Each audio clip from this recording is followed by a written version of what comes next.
নমস্কাৰ friends, welcome to my job education YouTube channel to jobs.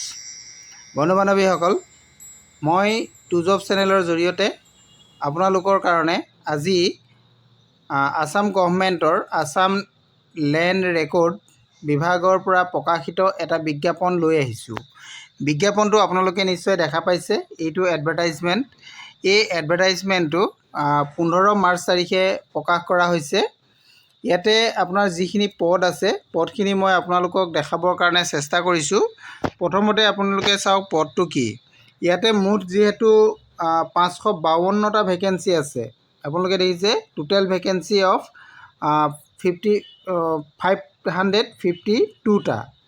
আৰু এই পদকেইটা হৈছে আপোনালোকে ইয়াতে চাওক, লেণ্ড ৰেকৰ্ড এছিষ্টেণ্ট অৰ্থাৎ LRA এইটো ভেকেঞ্চি আহিছে। এতিয়া এই ভেকেঞ্চিখিনিৰ কাৰণে আপোনালোকে অনলাইন আবেদন কৰিব লাগিব। ইয়াতে বি অপশ্যনটো নিশ্চয় আপোনালোকে দেখা পাইছে। অনলাইন আবেদন কৰিব লাগিব। আপোনালোকে 15 মাৰ্চৰ পৰা আৰম্ভ হৈছে। 15 মাৰ্চ 2026 পৰা আপোনালোকৰ অনলাইন আবেদন আৰম্ভ হৈছে আৰু 30 এপ্ৰিল 2026লৈকে আবেদন চলিব। গতিকে আপোনালোকে এইখিনি কথা গম পালে। আৰু এই পদকেইটাৰ কাৰণে আপোনালোকৰ যিটো পে স্কেল হ'ব, পে স্কেলটো যদি আপোনালোকে চাই 14,000 টকাৰ পৰা 70,000 টকাৰ ভিতৰত হ'ব পে স্কেলটো। আৰু প্লাছ আপোনালোকৰ গ্ৰেড পে থাকিব। গ্ৰেড পে হ'ব আপোনালোকৰ 6,200 টকা। এইটো আপোনালোকৰ জবটোৰ ডিটেইলছটো আপোনালোকক মই জনালোঁ। এতিয়া আমি আহোঁ ইয়াৰ ইলিজিবিলিটিৰ ক্ৰাইটেৰিয়াকেইটাৰ কথা। প্ৰথম ইলিজিবিলিটি ক্ৰাইটেৰিয়াত প্ৰথমটো আছে আপোনালোকৰ এডুকেশ্যনেল কোৱালিফিকেশ্যন। এডুকেশ্যনেল কোৱালিফিকেশ্যন আপুনি মেট্ৰিক অৰ্থাৎ SSLC বা তাৰ ইকুইভেলেণ্ট পৰীক্ষাত আপুনি উত্তীৰ্ণ হ'ব লাগিব। এইটো কথা ইয়াতে উল্লেখ আছে। 2 নম্বৰ কথা, আপোনালোকে আৰু এটা কোৰ্চ পাছ কৰিব লাগিব। 2 নম্বৰটো আপোনালোকে চাওক, candidate must have passed record certificate class course training from Assam survey বা ছেটেলমেণ্ট ট্ৰেইনিং চেণ্টাৰ।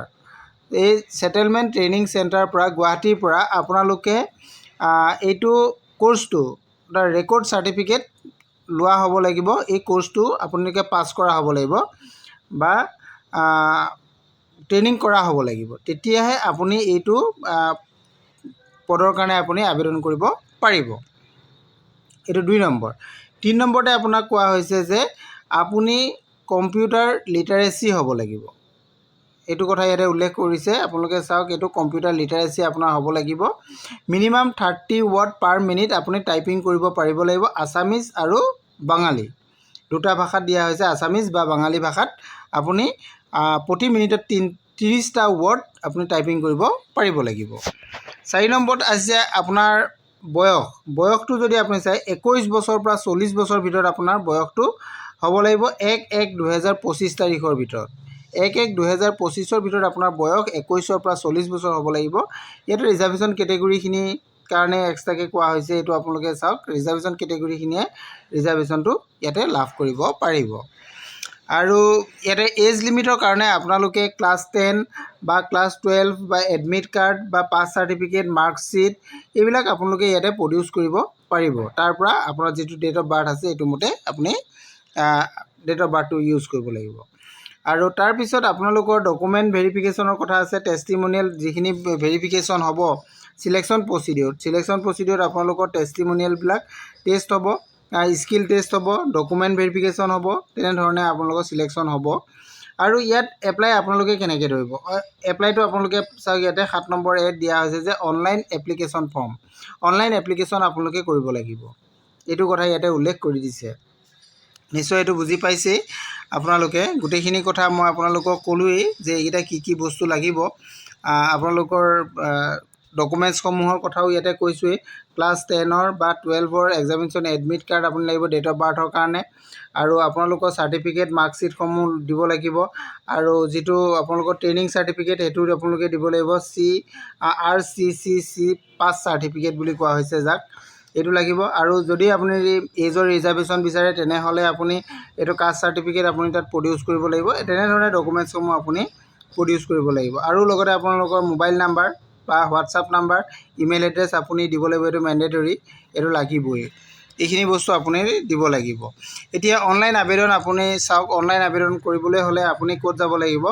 15 মাৰ্চৰ পৰা যিহেতু অনলাইন পৰ্টেল খোলা হৈছে, ইয়াতে আপোনালোকে এই অফিচিয়েল ৱেবছাইটটো আপোনালোকে দিছে sevaonline.org, এই অফিচিয়েল ৱেবছাইটত আপুনি যাব লাগিব। তাতে গৈ আপুনি ফৰ্ম ফিল আপ কৰিব লাগিব। ইয়াতে ফৰ্ম ফিল আপ আপুনি কৰি ল'ব লাগিব। আৰু ইয়াতে চিলেকশ্যন প্ৰচেছটোৰ কথা আপোনালোকৰ দিয়া আছে, গোটেইখিনি কথা চিলেকশ্যন কেনেধৰণে হ'ব, কি কি পৰ্যায়ত হ'ব আৰু কেনেধৰণে আপোনালোকৰ কুৱেশ্যনবিলাক আহিব। ৰিটেন এক্সামিনেশ্যন যিহেতু হ'ব, ৰিটেন এক্সামিনেশ্যন আপোনালোকৰ মাল্টিপুল চইচ কুৱেশ্যন আহিব, মাল্টিপুল চইচ কুৱেশ্যন হ'ব। তাৰপিছত আপোনালোকৰ ৰিটেন এক্সাম যিসকলে পাছ কৰিব তেওঁলোকৰ স্কিল টেষ্ট হ'ব, স্কিল টেষ্টৰ পিছত আপোনালোকৰ ডকুমেণ্ট ভেৰিফিকেশ্যন হ'ব। এইকেইটা আপোনালোকক দিয়া হৈছে। তাৰপিছত আহিলে আপোনালোকৰ চিলেবাছটো কেনেধৰণে ৰিটেন এক্সামত আহিব।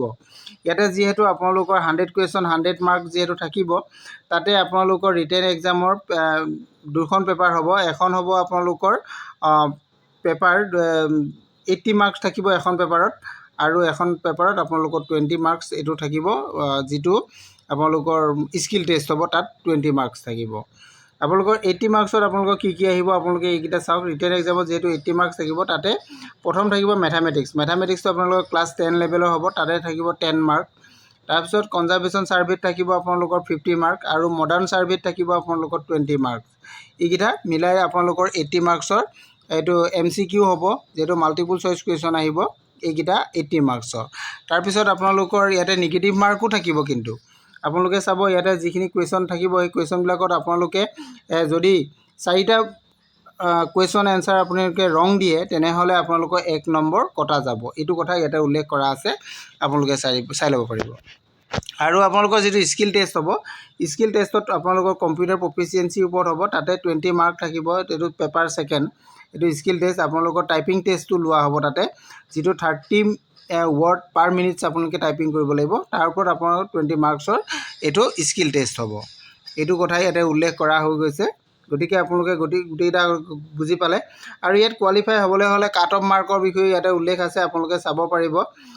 আনৰিজাৰ্ভ যিসকল কেণ্ডিডেট আছে তেওঁলোকৰ কাৰণে 32 মাৰ্কছ পাব লাগিব, আৰু স্কিল টেষ্টত 8 পাব লাগিব। যিসকল বাকী OBC, MOBC, ST plain, STH, SC, PWD, PH candidate আছে, তেওঁলোকে 24 ৰিটেনত পাব লাগিব, আৰু 6 মাৰ্ক স্কিল টেষ্টত তেওঁলোকে পাব লাগিব। তেতিয়াহে তেওঁলোক কোৱালিফাইড হ'ব বুলি ইয়াতে উল্লেখ কৰা আছে। আপোনালোকে গোটেই বিজ্ঞাপনটো নিশ্চয় দেখা পালেই। মই গোটেইখিনি কথা আপোনালোকক জনাবৰ কাৰণে চেষ্টা কৰিলোঁ। আৰু যদি কিবা তথ্য আপোনালোকে ইয়াতে জানিব বিচাৰে, তেনেহ'লে ইয়াৰ যিটো অফিচিয়েল ৱেবছাইট মই আপোনালোকক দেখাই দিছোঁ, যে sevaonline.org, ইয়াতে গৈ আপোনালোকে বিতং তথ্য জানি ল'ব পাৰিব, আৰু অনলাইন আবেদনটো তাৰ পৰা গৈ আপোনালোকে কৰি ল'ব পাৰিব। যদি মোৰ ভিডিঅ'টো ভাল লাগিছে, তেনেহ'লে লাইক, কমেণ্ট, শ্বেয়াৰ কৰি দিব বুলি মই আশা ৰাখিলোঁ। আজিলৈ ইমানেই। Thank you. Thank you.